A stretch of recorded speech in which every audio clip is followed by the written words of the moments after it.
Akademisi sekaligus pengamat politik Rocky Gerung angkat bicara soal resminya Muhaimin Iskandar alias Caimin diangkat sebagai cawapres Anies Baswedan di Pilpres 2024 mendatang. Ada makna terselubung mengapa sebenarnya Anies Baswedan bisa berakhir dengan menggandeng Caimin bukan Agus Harimurti Yudhoyono dari Partai Demokrat.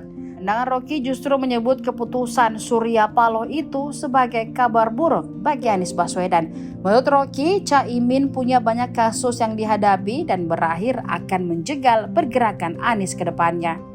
Keberadaan Caimin dianggap sebagai tali pengekang dari kuda liar Anies. Selanjutnya, Rocky menyebut bahwa Muhaimin Iskandar alias Caimin menjadi cawapres Anies adalah skenario dari Presiden Joko Widodo. Ia menyebut bahwa Caimin setiap saat bisa diperkarakan karena banyaknya kasus yang dihadapinya. Selain itu, Rocky menilai Jokowi yang tidak ingin kalah kuat dari Anies sengaja memasang Caimin sebagai cawapres. Menduga bahwa Anies itu mengambil risiko kendati dia tahu bahwa setiap saat Caimin itu bisa diperkarakan. Kalau misalnya Anies makin kuat, tentu Jokowi nggak mau Anies makin kuat kan, karena itu bahaya bagi Jokowi nanti. Karena itu ditaruh Anies di situ sebagai ditaruh Caimin sebagai tali pengekang dari kuda liarnya Anies. Ya, ya. Ini mungkin penting catatan ini yang publik saya kira tidak banyak memperhatikan. Rupanya ketika Anies bicara di UI kemarin, dia itu menyinggung tentang value ya, politik kebijakan luar negeri kita berdasarkan value. Jadi bukan kalkulasi tukar tambah seperti yang terjadi sekarang.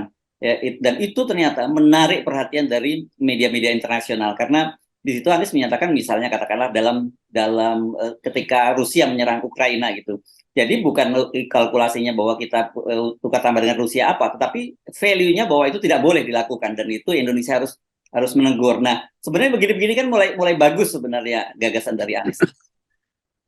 Iya betul. Jadi secara imperatif, secara normatif, Anies paham itu bahwa value first itu. Ya. Tetapi dalam keadaan keterdesakan, Anies lupa bahwa value ternyata tidak berguna tuh sebagai penentu pikiran dia tuh. Karena dia akhirnya mesti tunduk pada tekanan Surya Paloh. Kan semua yang kita tahu hari-hari ini yang mesti kita asumsikan bahwa apa yang diputuskan oleh Surya Paloh itu hasil pertemuan dia dengan Jokowi berkali-kali dalam 1 bulan ini kan itu intinya kan.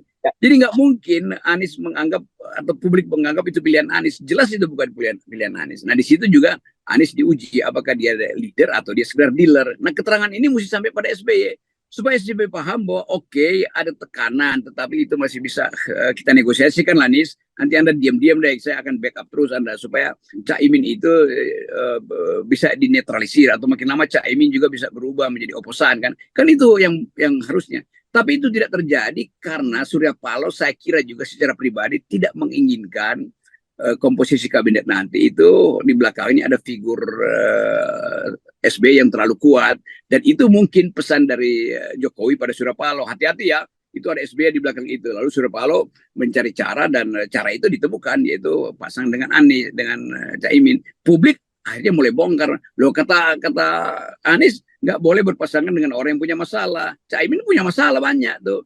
Jadi ini sebetulnya bisa diucapkan sebelum deklarasi hari ini pada Pak SBY.